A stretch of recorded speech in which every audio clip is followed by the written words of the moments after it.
se omaye wom se ebre mu odeni enam mu de nanso nkakran isikasem etutoto yi eba Mami ya wo boni din so oba be hwa atentene ne ho ensem so minority ne din sem bi to dwafa no nanso ne nyina mu no wo se wo be hwe agena to mraso dwani o mraso dwafie ma de hye wo ase no for bottom person so Ra James Jechikwesi na Supreme Court mpeni for ahye se wo munyi no emfa efri eye mraso dwafie mu hono no enayi Supreme Court agina sie no omde ho nkrata asema ba bonten ema NDC amanyuku mpeni for ahyase ekasa ho dendenden na pani kwhwe ase no by election ya no ekoso no NDC achitafo no yeso mo abodompem ni nyina da eye Ra James ni twan ya wonom etwen no abusuya dumso Sompa FM nsem chefo pensmedu katare mrantie ye ntetie mo yate se ebi ebesa babio no yebusa so my God na ho anani ho nsensem pa no yemfamfa he yenyine deni anu ntiawie ye betena se na yeni animdifo bi edidi ho nkomo anese for yan pepi na no wo kire so mai mu nya desika sema hyeda nkwaso nti obu onketem edwani kyerem wa ma foforo so no yese wonom na ese form so no ne buo no aye atwamene boye ne mpanyimfo betwetwe nkomo afa ho ena ohene popropo wo Elmina bonten so de atudwa se na no nisu okote ye no se binim de kokogina baabi kokasa an esanse wate nisu nti no asomasi anasa obentini bi anasa amanyoko bi na okwa saa ne chi a na wo ya anonim ne okeke bia o se eyanigye ene baye nkyerese bia otamanyoko bi achi mrashe bedwani di ma de hye ya omwo okan kwe central wono so ya dom aye ensa no dwuma tete adwumadie bi ama ne mpasua sofo yeri aside mata beta clinic o se men kan cho se prostate mu yade enko ba bia se tabita clinic na wo se oba na yehwe wo ojonso ti ya wo mo jonso mo jade akire ojonso tenka se jonso ntimi ma na kamu a mesre wa tabita ena wo se okọ ne ba no kidney eno liver honsensem a abusia fa koda wo mu na wo mo emo ena ma mi a be se wie watena se ewo eye tanoso apatrapa new site junction wa no se yade bia dokuru wo bia ne yamoada ne pejame kosi awie mabusia kura ni da kwan se owo mefa wonko na omunya kwan nya yie no ye ne kakra na fo ne che na tena ye no de duro be ka ama yade ne se ne sitie bia no adwane de afri ni padue ne mo ena ya Bolivia Enterprise for the future life smart food you see your food is your medicine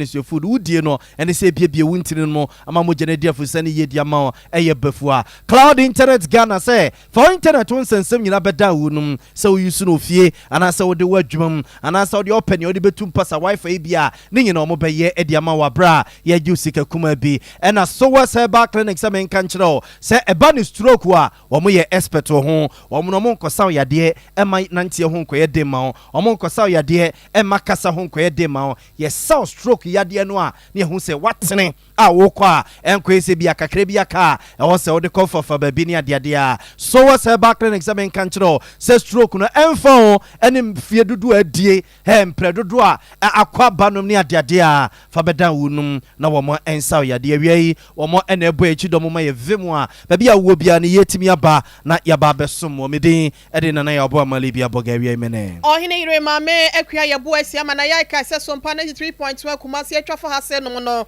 brekro na wo tie nka e wo sunwane ne mpotsa ma ye Sompa 98.9 Buno epo ye mantam enkranza ye Sompa 90.7 Facebook no ye Sompa TV Ghana ana Sompa 93.1 YouTube nso ye twa live ho ye Sompa TV www.sompaonline.com so betimi akoho na watie ye e de afa online so many information centers wanom so etie kase mu am wotroto ntasi driver praje mu ene kwankwannu ase nyina no yedamo ase ema mu akwaba fe kase no emu nkyeremu ya esi ase eni ya shase de free vice president Dr. Alhaji Mahmoud Bawumia tena ye ne dwumadi kese bi akoso o mantuni se Ghana Investment and Opportunity Summit ya akoso wo United Kingdom abonten so ama vice president Dr. Alhaji Mahmoud Bawumia wono to nsa frɛ se ja ofene dem nyamo metachi no my Ghana isikasem baabi ekeka ko wom se enema mo drede mo maye de nso baabi o man na eche no ekoye anase nda so bi wo honom de ma o maye ona vice president Dr. Alhaji Mahmoud Bawumia kyerɛ se no kre o my Ghana wo yehi abrane enam mo enema mo drede de mo man no nso nka kakra emfa won so my Ghana atwe ne ma de fa no bo a ene mama koye de de ama ye no ye de ntutu egu akwamu a enam so mo my egu so e fa ntuma papa e de efra wo se enei digitization hun sensem aban no e de egu akwamu no abo pa kwan bi so am ye sikasam katasese dwum de kankan ne proye kakra enyimfiri wono mo de na nso so etete ne ma so ba wo se ne twedi ampo nyankrompan ya dom am my Ghana ye de drone so aba e koba se bi e drone ho ye den e wa ya sabia bi a wo mo asese no de agum na ne yetu afa wiem adu prenu aketo a no de enro no ekonema pi e na abade egu akwamu a kakra ebo oman ne nchechireye he se wo kro kesiem wonya eye niema aban ade egu akwamu no so emfaso se wo kro kituom wono so enya so mfaso a kese etwafa ba bia ne nyina eye nhyehyeye a aban ne ade egu akwamu a ne nyina eboa amasikasem no oman no atotoye. I would like to emphasize that the government of Ghana recognizes the need to work to improve services offered by the regulatory structure, increase the ease of doing business, preserve fiscal discipline, and encourage greater transparency and accountability to create a conducive environment for business to thrive. As we look into the future, I have always said that our future is in digitalization. Over the last 6 years, Ghana has positioned itself as one of the leading digital hubs in Africa. Ghana is the leading country in the world in the use of drones for the delivery of medical supplies. Ghana is the first country in Africa to implement mobile money interoperability between bank accounts and mobile money wallets. We are one of the few countries in the world to implement a universal QR code payment system, with fintechs, banks, and telcos being on one platform. We are one of the few countries in the world to implement a digital address system based on GPS technology. We are number one in the world in terms of access to financial inclusion. Indeed, thanks to the work of the Bank of Ghana, in Ghana today, anyone with a national ID card can open a bank account instantaneously by just dialing a USSD code for the bank and entering your national ID number. That's it. You don't have to go and fill any form, and your bank account is open. So facilitating this payment system obviously helps businesses because when you sell your products, you want it to be paid for efficiently. And I think we are able to do that, and it also is resulting in a thriving e-commerce industry in Ghana. Digitization is also de-risking the business environment by basically eliminating bureaucracy and corruption in the provision of many government services. Abusia Reme Dani Ranwan Seno Vice President Dr. Alhaji Mahmoud Bamiani Etene kan we yamra na kosibro kan se oni investors binom ehia e wo London abonten so na e wo se de ano e fa wonu mo ho e ke kansam ne kire wonu e mo ho ba bi o man ne de na ne kire ba bi o man ne ko ene ba bi a yaba bedru ena na o chesa pa ne de nhye pi no agu akwam a ne nyina no ahyase e so aba na e boa mo man no enkyekireye e ko enkan. Anope ya dom kuma ya wonu mo nra hyebedwam afre ensentrefo nhyem na nyina no eyem na sepo kakra ya wonu manya edefa ya maame Madam Gertrude Tokono ya sabre ma panyin na dodan kwakufo ado obo ne din se omeya tanten ho nsam so no omeda no na ensem wonum eke nyina no efa asidof ma hyebedwane ya no ewo ho when monyafo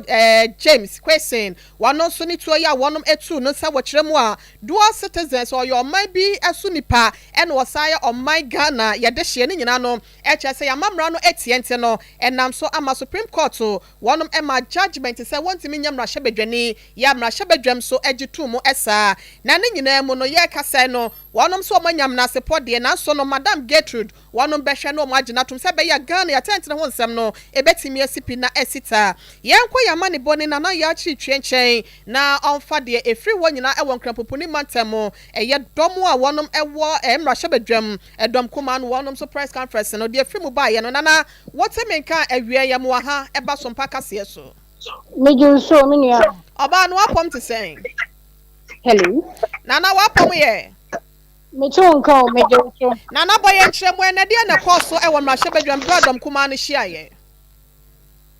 Hello. Nana ya what's a menka? Oh. Abusia ya boy a homode se e homan beto tom ne ne anua ba na ya chichwe abo enkomode afri ene dom kuma ya wonom e wo mrahye badwam wonom ehye mudie ya woto nsa friends and trefo a wo mu ene ye di na ya wote yenka ye mo ha yenya entene nka yenko afidie ne so na ansa na no woto enkrabi ede maye wabra na yewura Mahama Ayalega wo kasa efa Chief Justice nsem no. The nominee for post of Chief Justice of the Republic of Ghana, Her Ladyship Justice Gertrude Araba Esaba Tokono, told the world that she is a textualist in her preferred approach to interpreting the Constitution of Ghana 1992. A professed textualist like our CJ nominee abandoned the text and chose to read into the text of the Constitution a replacement text, quote, qualified to file nomination papers to contest for election as a member of Parliament. She read this into the Constitution, whilst the Constitution was dealing with qualified to be a member of Parliament. But what she was busy doing in the reasoning is to read the Constitution as saying qualified to file nomination papers to contest for election as a member of Parliament. This is exactly why the NDC minority members of Parliament on the Appointments Committee wanted to wait for the reasoning to see if the Chief Justice nominee, Justice Gertrude Araba Esaba Tokono, would be true to her publicly professed textualist approach to constitutional interpretation. Whilst the clear language of the Constitution was dealing with qualification to be a member of Parliament, the Supreme Court veered off and was dealing with eligibility or qualification of a person to contest as a member of Parliament. I'm quoting the Supreme Court directly in their original. They actually used that. They said, we are dealing with eligibility or qualification of a person to contest as a member of Parliament. But the Supreme Court talks about qualification to be a member of Parliament. It is after the contest that you then get sworn in to be a member of Parliament. Article 94 is not talking about eligibility to contest elections. It is about becoming a member of Parliament. This only takes place at the point of swearing in. Instead of fidelity to the text of the Constitution, which the CJ nominee professed as a preferred approach to constitutional interpretation, she succumbed to what we believe was a flawed precedent. Ebusia yewura Mahama Ayalega eyeboko central mrahye bedwani ena enenhye mudie ya wonom to nsa friends entrefo a wonom ene yetwetwe ye ne nyina ne se womna sepo kakra ya wowo edema Chief Justice nominee Mama Gertrude no ena na wonom eda na de efa yewura James Jache Kwesin ya wono eye asin of kane mrahye bedwani ya no wo a okoye se wo Ghana card wosa e wa amafoforo bi so card ntini ye gini tum se mrahye bedwani a enya ade a eye won sembi ena ye kokotie ye no abusia ye toaso ye guso ademo gina ndisi amanyuko na tena ye ne nsem a eye Supreme Court mpenimfo akande afa mrasebe dwani obo mrasebe je fie ma dehia e wa sen of baton peso so no abo James Jachi Kwesina sese wonma yi na free mrasebe je fie mo no na by election ebe koso wa sen of baton peso so na afa na Supreme Court mpenimfo case na e call manim no a omo sheye se asen of mrasebe dwani no abo James Jachi Kwesi ye nyini free mrasebe je fie na by election enkoso e wa sen of baton peso so na fe na kwesi bro ne beka ne se full judgment no womo ede ababonten and I'm so my lawyer Abraham Amaliba wono ane director of legal affairs ede ma NDC amanyuko na kire se Supreme Court mpanimfo ne krato mo de ababonten no mo ya adwene a enye ye if so my Ghana mamra constitution no amamra ne nchema ne kire mu pefe sa wo ya no aye kwakoto no so aba no e wo se oye Ghana ni mapa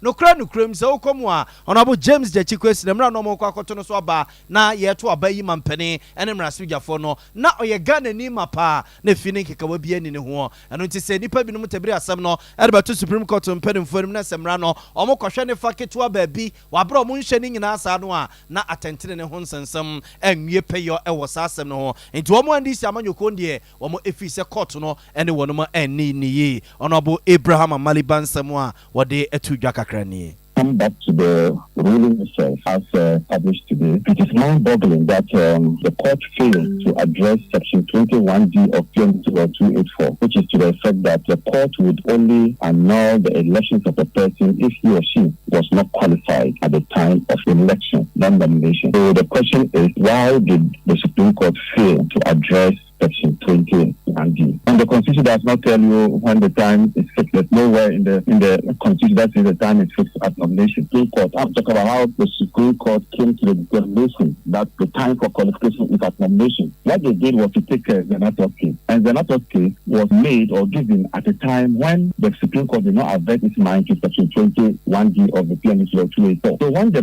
defendant, the first defendant, the education lawyers, raised the issue of Section 21D, PMC Law 284, I expected the Supreme Court to analyze it and then deal with it and then say that, notwithstanding that, we think that at the time for qualification is nomination. And I'm saying to you that there's a law that says that determination should be done at the time of election. Section 20 of PMC Law 284 said that. And I'm asking the question, why did the Supreme Court fail to analyze that? In ex-party national literacy, this is what Justice Akibwa said. Courts are servants of the legislature and must give effect to the expert provisions of the statute. Abusia oye penny a wono ene director of legal affairs won sensem so the man this amanyuku no lawyer Abraham Amaliba ena yete ne nkan na sansem ya and this amanyuku no e ka se omufise Supreme Court mpanimfo no ma ni ye emra asem no e ko omanim no na Honorable James Jechikwesin eye Ghana ni adakra ye to aba na oye Ghana ni ye gina tumra sebe gefiem samra sebe dwani no na oye Ghana ni etise Supreme Court mpanimfo de omani e ko hwe emra ne fa ketua bi no ma anhwe ni nyina asa no a na eyakọ na akwa ha dwene eno ne ye kwa oma no so na ye ne Dr. Kwaku anane jinde akwakudi nkomo oyemranimfo esa so kyeremra senior lecturer pa ewo gempa yene na enkudi asemi ho nkomo doc otienka wiei yemo ha emo akwaba o yo mini amejimuso na mo ti senyo erade adom ye ho ye pa na so yeguso kakra ye de erade ase and this amanyoko ne chese Supreme Court full judgment na ba ye no womo any Supreme Court enya dwene kwane a womo fa so Honorable James Jechikwesin efrim rase gefiem fi so womo fi se Supreme Court no kohwe mra no ne fa ketua bi wabra womo anhwe mra kese ni nyina ankwa nkosi ase enti womo gi rule ni tumu a enye yom ne Supreme Court mpanimfo enya dwene fi se court no ene womo eni ni ye doc wanya rule ni bia kenkan kakra nyomu kan o de toto ho a sa neti ana yo mini ama minche watifo na Ghana ya kyeremra no na da bia ye encourage students say ruling bia ba o mon kenkan na o mon kyerɛ o ma adwen wo ho ruling no ba wie no utimi kyerɛ wadwen sɛ ebia emra no a o mo di tu editi agira no o mo ante mra no ase yie ena sɛ o mo ante ase yie no o mo apply the law wrongly. No, the is very normal. Sometimes you share your color no say ruling biaba critique it share simple room a far officer judges no or 1 fan 2 years naturally wagin but no engine say e best samra no utimi chire wagin mum but the Supreme Court there that is the law now. Na me my ruling no I just 35 pages and not to be answer. Makanya be 3 times na enyina so a omode nsema omugina so a omode edi sate bonu baye no on article 94 clause 1 and 2 no ho no mo kyerese emra no kyerese wo beye wo peso beye member of parliament a wo se wo ye Ghana ni na esanse enyina ye ntia se na edi ko da Supreme Court omumfa interpretation mra edi omo interpretation ni se emra no kyerese nye da e beto aba na e wo se o documentation na e complete o but from the day I will be filing, no, because election is a process, it's not an event. And the Supreme Court, Amayati say, from the day I will be filing, no, it was from that very day. What you documents you call it was we Ghana ni. But Judge question, time I all filing, no, none of renunciation processes no, go through. Entino, ne omo e catch and say. Esa say the renunciation enko through at the time of filing no wabumra no so and no the example be Senator versus Ashite and NDC as interested party. Omo refer the same thing. Omo use that one as case law because now NDC for just say Ashimo no just say Senator Esa say only voters registered only voted card in Ntino Entino obe contesting NDC primaries are ye and a court. Not here near NDC for Kaya. NDC for catcher is not to say. Omokachi Ashimon say elections no it starts from the timer obe file. This is the argument of the NDC in the case of the Zenato versus Ashite and then others. Omo arguments are that was an argument that Supreme Court that was the same argument that NDC for year in the case of Zenato. Etidian assessor. Entiminia, Ome Church or Margin. Sa argument in Mijiri say Omoye no Supreme Court. Supreme Court stands seven but the Supreme Court need decision they say no. Who person be a member of parliament? It was at the time of filing. It was a full Ghanaian. Say one fine year Juma, just say what Gumrano so. Judgment in but NDC for they have every right to express their opinion. But every right said Womumba criticize it. The decision of the court to say Omoni Omuyaje. And the Emrano Mahokwansa. But they say no, Emrano say who person be contested as a member of parliament. At the time I will file no, it was all Ghana ni. Net time I go to about net time I ever throw in. No. Emrano as a studio say you have to be a full Ghanaian at the time of filing. Doc, NDC amanyoko no so fi say samra kronoa constitution kronoa eka bibi was section 21D section 21D a eno so mu fi say court no anti wo mani anhwe ho eno mo kwohwe ba bi fa kon eno mo di bu asem na no so so e me say court na NDC wo mo lawyers wo ho. Judge question he have lawyers, very good lawyers or free NDC. It is answer me omo kan court. Argument they made those arguments in court. Now Supreme Court and also they looked at all the laws and sana omo be to jina basic jina omo si. The argument omo ye no reduce omo make it the same argument in front of the Supreme Court. But Supreme Court no ni omo anya adwen. And the Supreme Court no their power to interpret no omo interpretation no omo dia ba ne say Upese ube mrache bedenia. It was all Ghana ni at the time of filing. Mate dog, yeah that's it. Dog, yeah that's it. Pa ne education na odi ama ye. Ya mean sure. Ode mamimfa wenta to unim. Supreme Court no ka asem no wie no. Wa manansi hwa.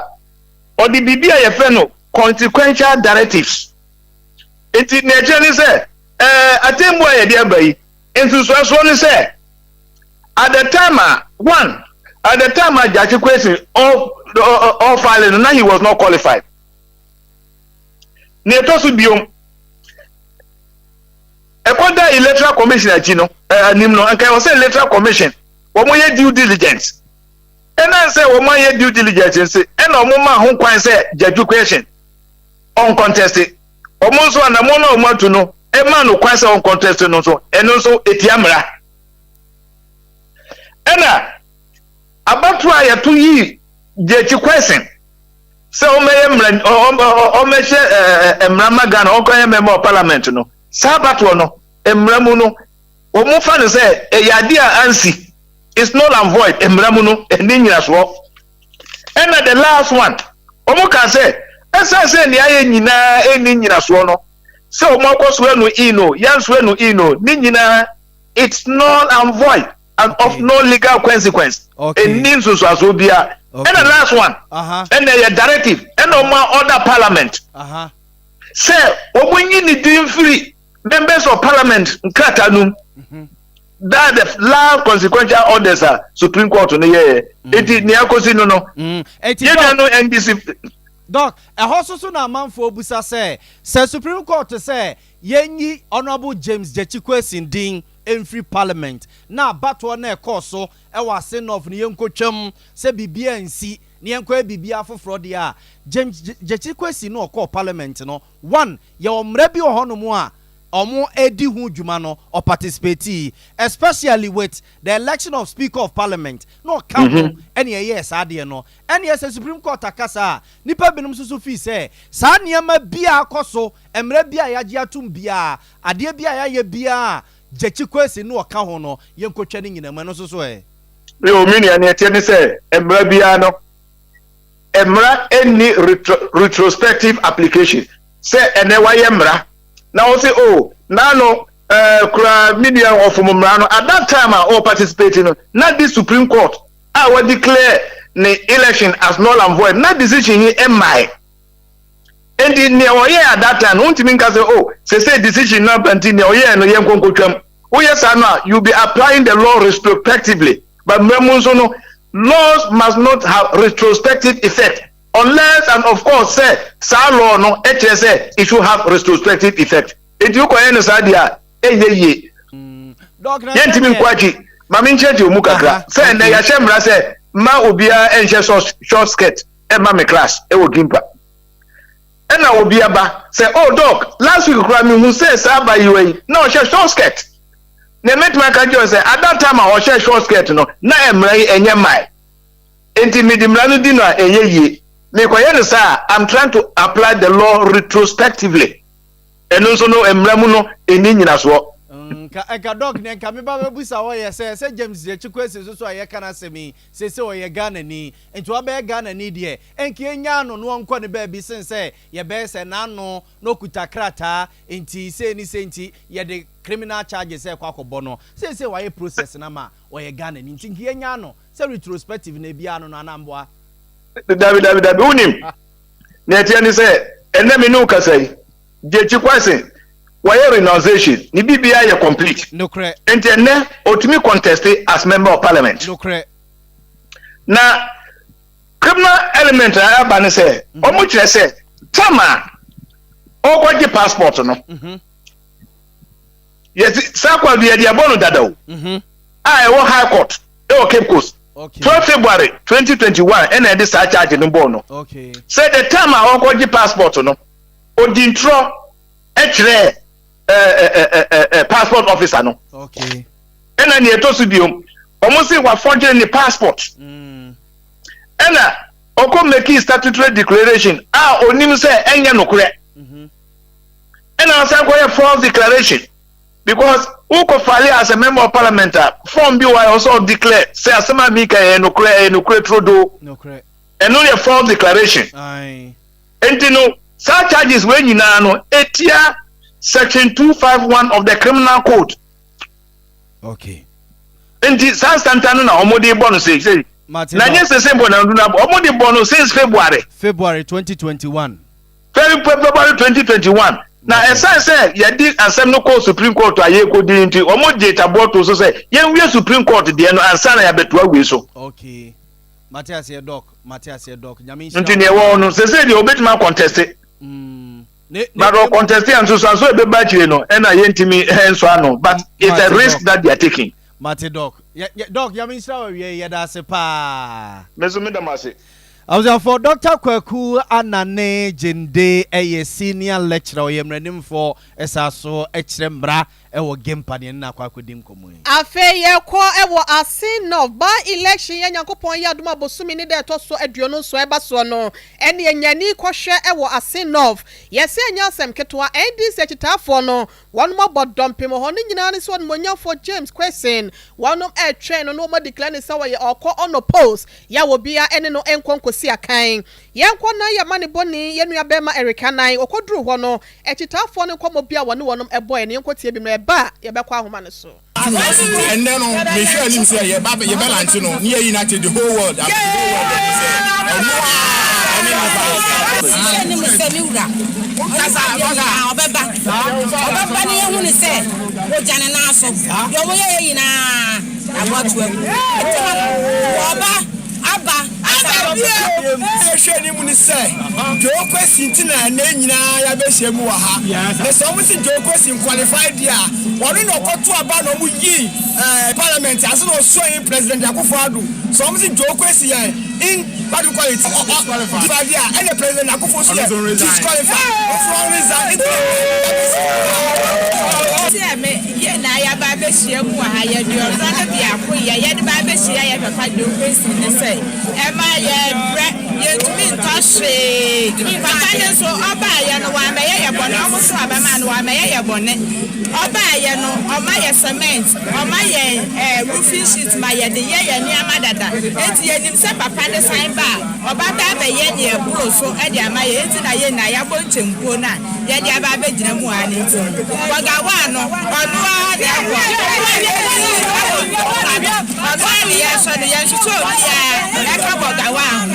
I'm George. I want to my from my son. And the crowd mechanic say, and they ain't no idea. I'm not able to go to Hanuma. They're trying to say, this young, you have a pan, you have now you have to say, and then you have a pan John. Abusia NDC agitafo bi ya wono mo ase no fempotem ho no e na wono nyina bebo dompe mum so mo twen ye requesting na wono ama na kwaba eyi na kire se wo ko on pose yenko ye nua be ma Erika nan ho na ye misa no Eric wote yenka ye mo ha me je so ahene ye na upom ti saying na me adoma ho de ho pa ye requesting wa ba bedro na se ne ma ti sen wo ho me da so ahene ye na ayade asene nyina ye ni mesam nyambo china ana MPP osona manyoko no mo behwe na mo prime minister do mo no mo yi nipa ba ko a obetu fan card amom asin not by elections na neighbor bepi mo e wa asin not titru na capital ya asin be ko a NDC chinyama nyoko no mabodwa data a mebuno e ka ho bia na yo mo chirem ese owuraja chikwesi no mo hwenanim ese obeba ba bepi mo e wo mpesua no so na wahwe na mpemfo betini ama owura ne nsa so e de a kire se mfa ho ene ni Supreme Court akanyina ne a oman amamra no e ka e for raja chikwesi ho se obetini gina ontini gina by election ni nyina no omuhwe ni mu ese yade e bema ne nsa so na yeyi na kire na yade a menei no mpremfren se ne obisa no here yo mama pie mu ye expect ese yade a ewie mu be se eno mienu mu ana owuraja chikwesi no behwe na waba be pie mu na mpremfren a yade a menu edi nkomo yade a closed door meeting e koso kukumu nhemudie e koso ni nyina ene se yade a NDC chairman ono eda no Professor Richard Kofi Asiedu ono ene ne mpanyimfo no bi omo ne owura no edi nkomo na omahwe ese owura no wie na no behwe na walanti ne campaign adibia akọs na be pimo ewo asen no tanoma e mekan ye pa anya asem ketwa onnam kwan ne so asen fosu ho no mo na oba asen inga ba be pimo ewo asen breku ha no mo ohwe kwan ho se ne NDC sanso ana MPP flags ebubu ha no ma na ni campaign na ade ande no dwumedie no henere mpanyimfo ekukudam ana NDC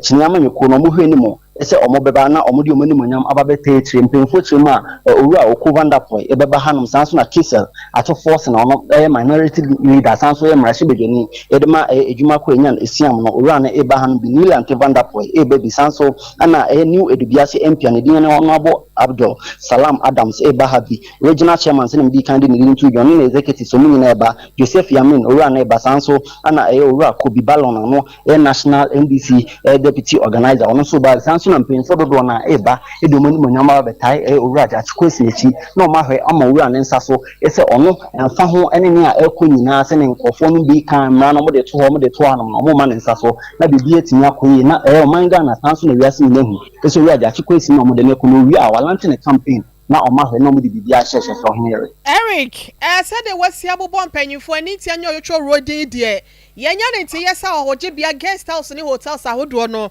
aboma wo ho se ne sitie sabe pepe na ti henere beto semra han ma yade a mpanyimfo se ne mo dodo na be fi kumasi mfa ba no bia ya mpo ene nwumre sanse nei wi a mehwe na mape bebi ada se na bia nyambo china nso MPP osona manyoko no mo nso dwumadi ya nso beto so meti bia to aso beto semra han bia ya menya na me akra me di mitri beto no menya bi ohwe assembly ku asanse na asen no tanom na hanom nyina ayema dodo na mpempen no omo ediomani akire Asen Central titi Asen Fosu honom ana dodo na nei no mo yemu buti se honom kra no ntia men se ka kire mu a honom so kra no ya yema nti ade a se ne bi kan honom krom se ne NDC flag sanso na MPP flag idi ehim ewo ka kwan ho sanso na potem no kire se indi bosume omuni de toso edunu enso no bibi kase itudwa ewo Asen Nota enam so ma ho popie no probata no ewo Asen Nota no nyina no dan nyina aye ye manti na ade a by election Asen Nota de ndie menka se emu eya yeduna tension ewo ho no ano eya ye hekwa Asen ekumewudie na ade amfinfi manti madodo na hello for one need to point ya dom na se onya bedru a waboabo ansem ni nyina no ama ya nwumre no nsiabrem kase no wati media ma yetie for why Mateo hine wo wie na onya baabi na kwasin for sudru bantam afrem na mo baabi na why Mateo hine me judi da se ye nua be ma Erica na to nkrai efri ya sin of abaton pesia so edema ye no ye to so na ye de ma commander edina egwafo ebrem abaton pesia so mfinfi mantem na no ada na mampani na nado dan kwaku na ni kire ho no mo a eja eye chese port fefefa na wonuma asi ne ho no mo Elmina fishing port wa na wonuma asi mampani na nado dan kwaku kuko bia no a ene ya hyase amanfo ede amanfo ahyase edudwuma ho no mo a chese mfaso pi no a ene namso ede bradeshia ewo commander ene ne mpotamu ene Elmina nyina na samba ka hyene nso a emra mampani na nado dan kwaku ne abamu mpanimfo ko ya na omo ekwako bia no womo ema nana kojokondua ya one ye ohene popropo ewo Elmina bonte so akwanya se won kasa na sa de fefe ya mampani na nado dan kwaku do ba bebia no won se bibi mfa nche na de hye nana kojokondua wo so microphone mu ane se wo ti nisuo na esewani ensese ye ka kire wo ema nipa pinu a ede nchemu bia batabata ho se ne nana kondua ye ne de na je sa se wo ya support MPP wo ya ye no ho MPP ni aya ye no ho obi a kese mampani na nado dan kwaku do wo dege no no fili no ya da no eno na ne oman ni yadubo achetena se o ma wiase nyina ache e wade ache bia dwumadie so no wone na nana kondua kodi nkomo eno obusa nana se nana ni so ya okoti ye de asa ma obi ahun se wo MPP ni o eno chese wo sramanfo se ni so no de na e ya de fefe no a no wo hu won potem ho no ene ma ne ti ni su ene ye nigye na no nkyere se wo MPP ni ene no so nkyere se wo time MPP edo NDC etan NDC wono de wonto onobia entan obia so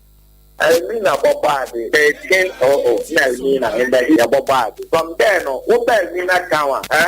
it be like a Wako Kegetia, Lawrence Station, a Krobia cow, one, same to Elmina fishing ground. From Water to Disco, Western, Obiano for Elmina. So we started treating this fishing harbor more than, I think I would say more than 100 years. Because me and my father my father was in appeal for any government in our profession harbor. What did I make? That came President Kufuor about Katisot after that in the fishing harbor in view. No, Subay about Katisot, no, fishing harbor. I mean, I am in no, I am there. Ghana in our end because Elmina Town is a major fishing harbor in Ghana here. And see, well, of because he have a lot to talk to me this morning. A lot of radio stations have been calling me and not respond, but the American and our what can't send the Lara, whether if he have said party A or party B, that's the way your politics is. Man have to be careful. Abusiana na kondua ne yete ne nka no na ye ohene popropo wa mi na bonteso na bochechi nsemu se nisuo no ote ye na akwakọ ye nigye eno no nkyese wo do MPP tan NDC anase bia wo do NDC tan MPP ono no akwakọ ye hene enyade a wo do bi tan bi wo do mu nyina pɛ esa so tan wo mu nyina pɛ na no akire ena Sompa FM nsɛmtwe 4 pence bedu kataro mrantie ene opani Steven Owusu a wona hwɛ ne amansa di nkomo ema National House of Chiefs ekwakọ di nkomo ne akwakọ busa se na no ɛna ɔman Ghana court bata Supreme Court mpanimfoɔ ɛde asɛm bi bɛto dwa sɛ wɔn etiamra sɛ bi ɔhene bi ɛbɛn n'adwene sɛ wɔkɔ akɔyɛ politics na bi a wakɔ akɔyi n'anim akɔ akɔkamfo bi na asɛ wakɔ akɔhoahoa bi ama n'aboro soɔ na akɔyɛ sɛ wɔ support saa amanyɔkuo no na neɛ nana kɔndua akɔkɔ yɛyɛ wɔn ebua ne sɛ nie ɛna ɔpanin no ɛkyerɛ sɛ neɛ nana kɔndua yɛyɛ no mfomsoɔ biara ni ho ɛyɛ bibi kɛseɛ ade kɛseɛ ɛna yɛyɛ maa ne man yɛyɛ maa ne kuro ɛna ɔde ho anigyeɛ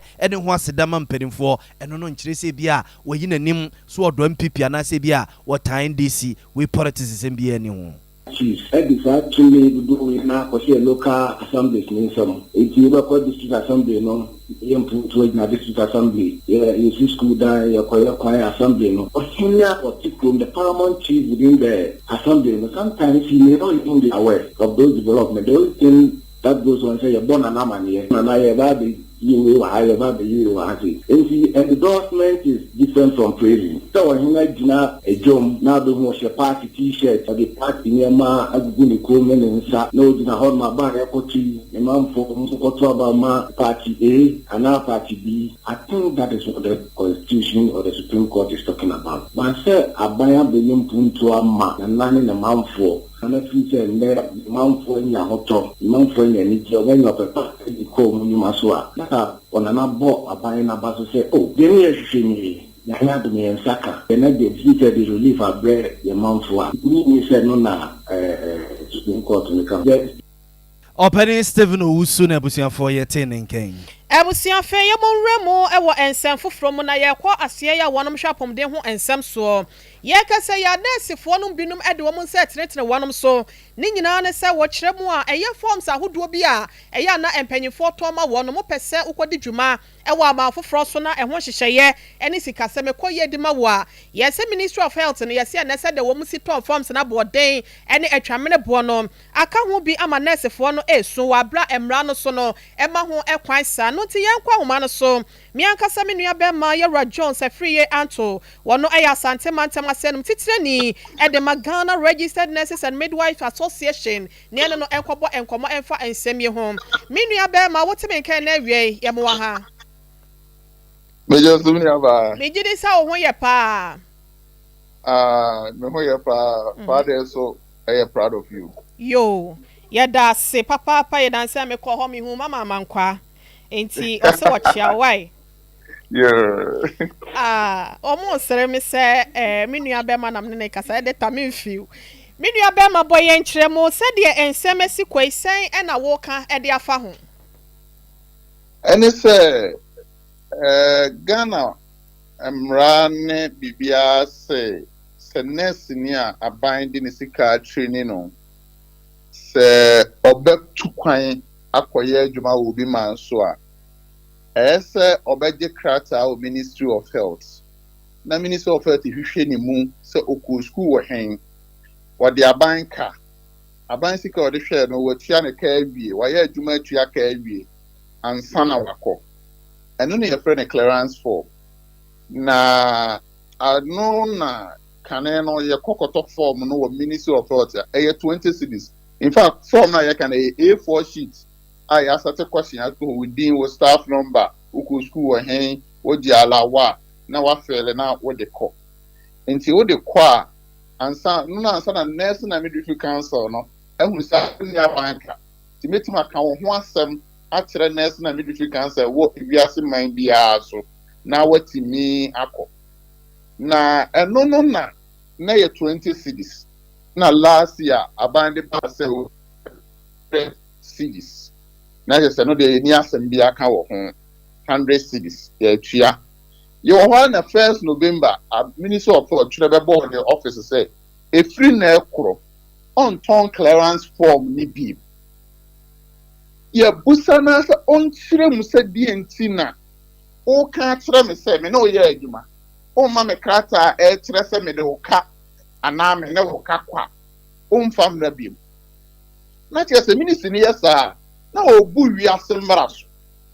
because adwene ne sɛ ɔma nurse for ne nkɔ aburokyire dia International Labour Organization Convention kyerɛ sɛ unsedent mi nso obi mu nkyerɛ ne baabi a wɔnyɛ adwuma enti obetimi akọ baabi a opɛ akɔyɛ adwuma na no ntina Ghana wɔ mmara sɛ nipa koro de wo ka de a ontua wo ka ansa na wakɔ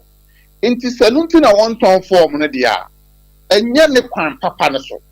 because we here nurse ne ntina wɔn bɛ so ɔbɛkɔ aburukyiri a yɛni kan mu sɛ ɛho nyinaa sɛ deɛ ntina nurse fo ne kɔ aburukyiri na wohunu deɛ nti a wɔkɔ aburukyiri na wɔde solutions aba solutions no faa so yɛn yɛaka atraban deɛ wobɛyɛ a nurse fo ne nkɔ ɛyɛ ade ketewa bi enti nyɛ sɛ mentɔn form ma wo ɛna ɛma wo nkɔ in any case ɛno nti sɛ nipa ne bi soso wonim sɛ adeɛ ho yɛ den paa deɛ tie bi aso obi bɛnya bi enti sɛ form no sɛ wɔn nya ne hie o so wɔn nya ne hie o obiara soso ogye form no a de bi ayɛ clear wɔ mo mo kɔ a sɛ ɛno na asɛm aba ho ebi tumi tɔ form ni bi 500 cedis ebi tumi tɔ bi 1000 last time deɛ mate sɛ obi akɔtɔ bi 3000 na kyɛ sɛ form a yɛ 100 cedis na wɔtɔ yɛ ntɔn bi mu no afei deɛ bi atumi anya bi ɛkɔ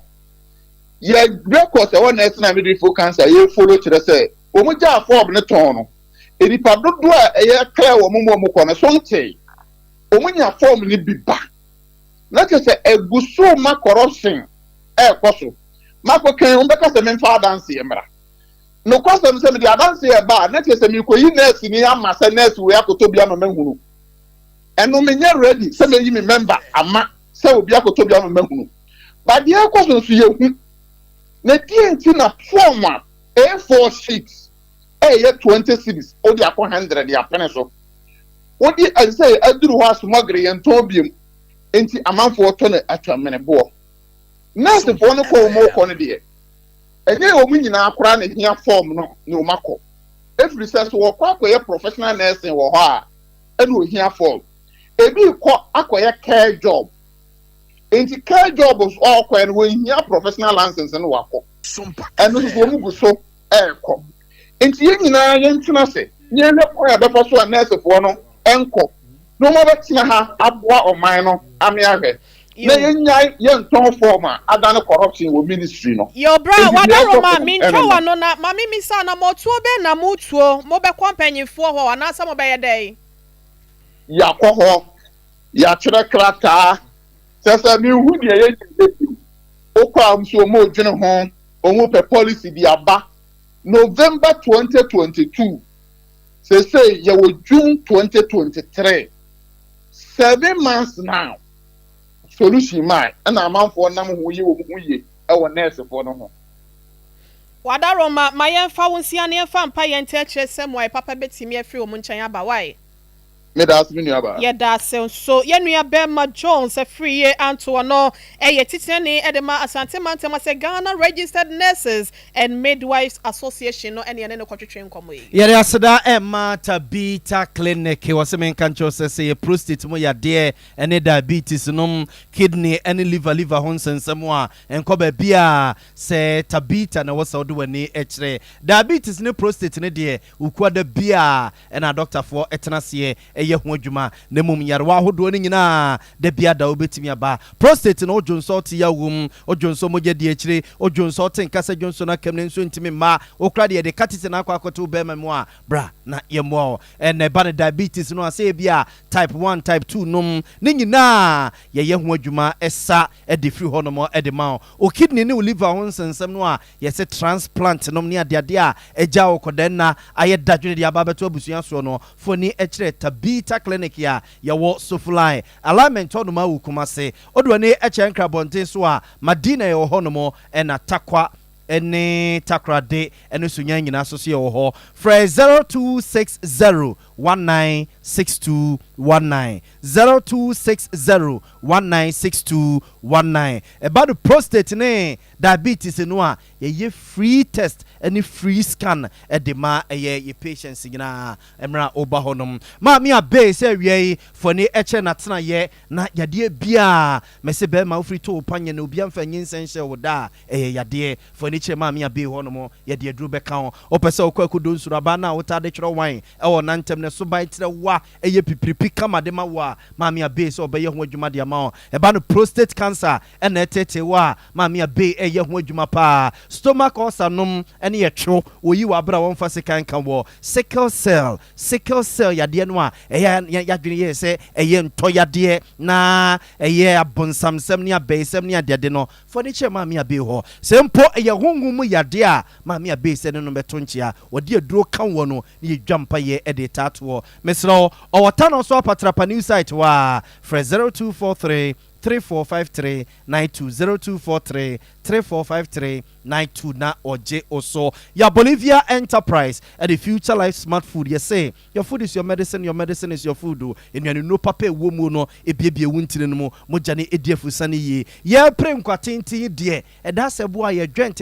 no ya pone ya poso ebeye mere sa no wo hia nuane no papa ebe mu ahoden o 70 years na wadie no obetima sori akwa ba wa bra ofu ani nkote nuru so na mom ebeye enuane na wudie no ene no asoso esa ye ni pedue no madwuma na asaw ya de ya Bolivia Enterprise your Future Life no your mahudo benum your Future Life Zero your high protein your mortadella your smart fiber and your one oat wo hono mu a obia timi dibie so ye penny so ya kokora so ya brewa obia timi dibi your sofla alignment hono mu no a ye papa bulaji multi home stores opposite one year war friend 0246010150 0246010150 Cloud internet internet won sensem nyina open e be fast e reliable entwetwensi e bo no so da fam a mesro cloud internet say you tech ya top high honum opposite Love FM honum a e ho ane ye wo ene ye nin komo sisi a 0244601933 0244601933 ne yenyo so na so West Herbal Clinic ye wo Oshim School Junction wa ene barekese mesi stroke de ye expert ye number 1 usa ho a bia obeko bi omba juice kedi stroke no ya ye obi a se di afe se di mfie mienu edi mfie du abubu agu honum okra de obi de nsa kokan kakra na se oho kentene wo untimi nante kasa na nsisi so ne stroke na ye obi a for ne ekire so West Herbal Clinic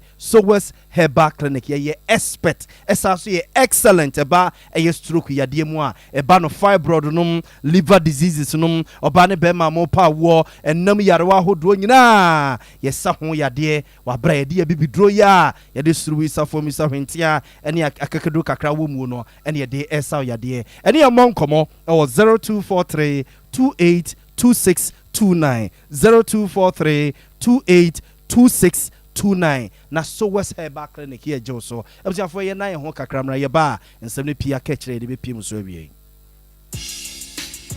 Sesia Ghana hade open internet papa eye smooth eye fast bemo waye dia wo ye bia with speed dia eye Cloud Ghana internet and fa ho ne ba bia wo hye say a new site and a rural area Cloud Ghana chow internet ni tuma say demo ani entertain ko na ne speed ne so de wo hu ne seso da say dwumem efie ana ba bia wo hia internet bia de eno ane Cloud Ghana internet sa santamemu hanko na wo dia woni ha kra Cloud Ghana nko na Ghana ha o providing internet connectivity and twitwini mu ntwitwensi a dem say smooth dia wodi ye bia a content term so dem out say Wi-Fi and now hotspot deployment CCTV camera installation IPVT installation net surveillance digital security locks and web hosting there Cloud Ghana internet service in Kwana and Uhamo and fa ho ne ba bia wo Cloud Ghana e twa utuma say wo dem ani speed ne die esu ni seso esu bimba Ghana hada simple Unya how bia you provided 24-hour support. Demau ye mrantie no wo frɛ ya ne edru hoda dada. Or how bia sane etie bia ya son no the amount. What to me akoso the internet net digumedie bia wudi bia. Ope ye cha kwan ya top high opposite Love FM. Ye ne kwama rural bank ne wo dan bakum. Frɛ Mr Internet was 0202 699 110 ana 0244 601933. Ubetumi so send a mail was support@cloudghana.com. Cloud Ghana Internet. The future can't wait. Abusiafo ebedam wase na yamama kwaba ne ato ansem no so de amamo ye de ani kyeremu ewo okan kwen central bato mpese so ye no ewo nkrampopuni mantem ne ho enam na hyebadwane ya wogiremu mra hyebadwam de ma de hye ye wo ho won monyamfo lawyer Patrick Yaboama enya Yaboama na wo ha se no no na ono na aye dwumadie bi ne nyina ne se ne manfo ye mo na bato mpese so no wo ye entitiye ensa no entitiye dwumadie bi de ama won ma ne nyina no ekoso ewo eye enkrapopuni matam Ghana Communication Technology University mu na course opanyin no de nsem kakra etudwa yenkwa homa no so na yenkotie bimra. We all know the benefits of what we've all signed up for. I want to entreat you to take this training very seriously. Be punctual, be serious with your work, and I know you are going to leave here with all the skills that is required of you to go into the world and achieve your various life endeavors. I am sponsoring this event or training, taking care of the cost for the training. So you have to put in your maximum effort. Please, I'll emphasize on that. Maximum effort. Respect your tutors. Take your assignments seriously and make sure that you go back home into the constituency with a good name. That is all I require of you. I thank you so much. I've seen the seriousness in the room, and I know that the lecturers, the organizers will also put in their very best. Ebusian monyo for your boama and ano wache womonya kwenya eba beje entity wo ho ne se womunye na womunye o mafamu de bia sebe ya wonso adwuma ne wo so o masene ama wo asua ebi graphic designing afenso photo and video editing website designing and phone repairing no nyina no obetimi asua ne ye amatimi aboa wo no mo a wo mo echeche wo mo ade ne na wo mo so emfa bibia serious ema enema nkwankan ema empesua so wofo na no see ya na Professor Robert Ebohesen one also a pro vice chancellor de Ghana Communication Technology University one also ede kakra etudwa efarma chebedwane no ni dwumadie ya wodi ede ama amanfo ne nso. Ghana Communication Technology University, where we are doing something absolutely historic. We are collaborating with Honorable Patrick Boama to create an intervention, a training intervention for the youth in his constituency. Issues of mobile phone repair, graphic design. You see, the act that establishes this university says we are supposed to deliver ICT related courses. So this training is about delivering skills to these young folk, male and female, to give them basic tools so that they can start their own businesses, become entrepreneurial. And in an age where we are talking about Internet of Things, we are talking about mobile technology, it's very apt that they should come for this program. So we are giving them skill sets that are practical, because as a university, we are as theoretical as we are practical. So this collaboration is going to be a game changer. And I pray that other MPs would copy this formula so that they also bring their youth together so we can give them practical skills. Look, Obo mrashe bedwani ya baso se wa ya de fi se wone university no aka ba chirimu a wo se wo mumu asebe ya mpesua so ofo no abefo kwan nim de kwan so be mo nkyerɛkyerɛ amomatimi anya adwuma de abɔ won bra wei professor na ye ekotie no Abzafo nyina we so na wie yemfa kase no ensi na breaking news a ebe wie yi mrase bedwani owo mrase bedwa fi ma de hye wo kuma wo abaton mpesua so ono abo yi ns year enim NS ya wani mu anano ada by election e course wo kuma wo abaton pesua so wono ene di nkunim no se ene mo kase parliament omo eya amamre ene amane agina tumu omrase bi gefie mu no we eye breaking news a eba abusua ye ne di akire enwumre no nsia ye tenase a de bekoso bia na ye de bebre mu kase na si medede nana ya obo amale bia bogaria imene ohene ire ma me akua ye bo asia ma ye rasante ye bo Benedict yesemfo panyiku kwa Veronica Jando wono ene chinchi fidie no efrumade ma ye ma me wata ya grace ono so ene twa Facebook no ne yima mu nyina eye wono mafam dia wo hu ye e social media handles ne so na news crew ya wo mo wo Sompa 93.1 kase dem ene Sompa 98.9 sunyane kase dem ene enkranzas eye Sompa 90.7 kase dem nyina no ye da wonom ase ye sorry so ama sofo ma me premier ni birthday lady Sompa nkomo eye bola o de beto aso amamo Eje usu me sawu kokroma ya to traders shako powder. Bidia droni bibra me wine. Edro we a year papa. Se wadi bibi a wudro